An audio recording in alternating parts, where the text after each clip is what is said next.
Un an, Meta mettait sa menace à exécution et prenait la décision de bloquer l'accès en ligne des nouvelles des médias canadiens.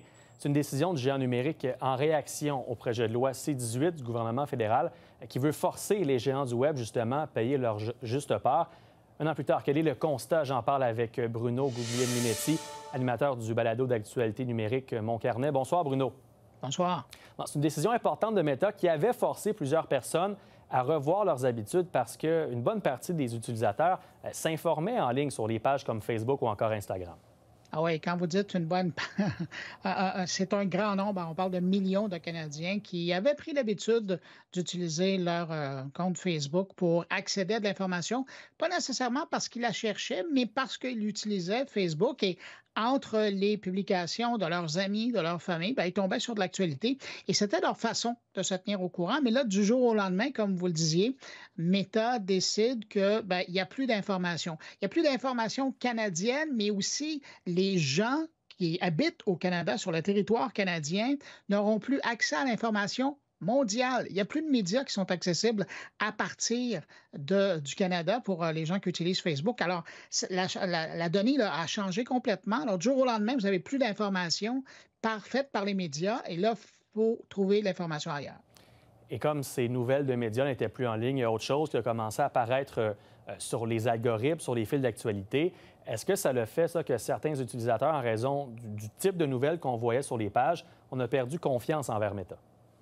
En tout cas, s'ils ont perdu confiance envers Meta, je ne suis pas certain, mais ils ont tombé, dans certains cas, dans des arnaques. Dans d'autres cas, ils se sont dit que finalement, c'était la désinformation qui était devenue l'information.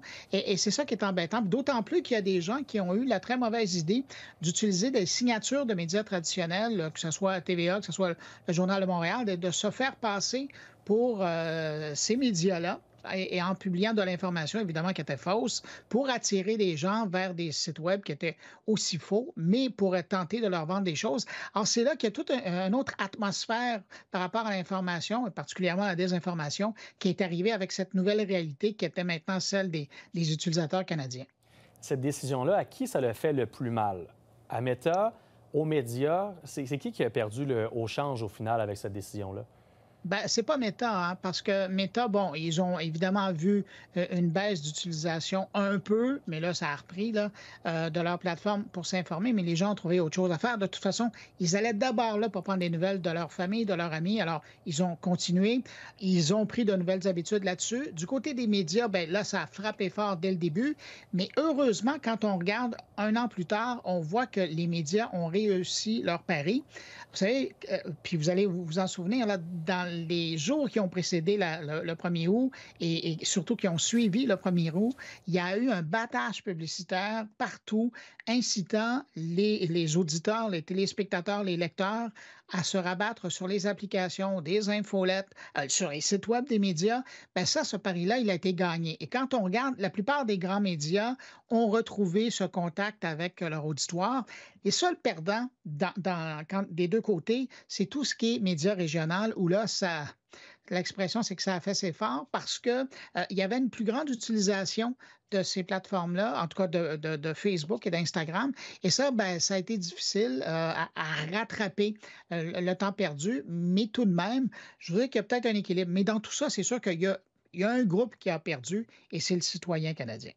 En terminant, Bruno, comme les gens voulaient aller s'informer ailleurs, ça fait que les médias traditionnels ont peut-être vu une augmentation de la hausse de leur trafic, du nombre de consultations sur leur site Internet, leur site de nouvelles. Donc, il y a peut-être eu des gains à ce niveau-là.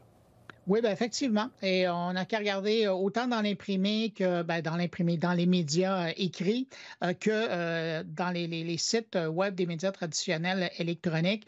On l'a vu, il y a eu une recrudescence, une augmentation des visites. Et ça, c'est une bonne idée. Maintenant, ce qu'il faut arriver de leur côté à faire, c'est de mieux gérer leur parc publicitaire. Parce que si on regarde il y a un an, il y avait moins de publicité sur les sites médias. Là, évidemment, on comprend qu'ils veulent retrouver des revenus.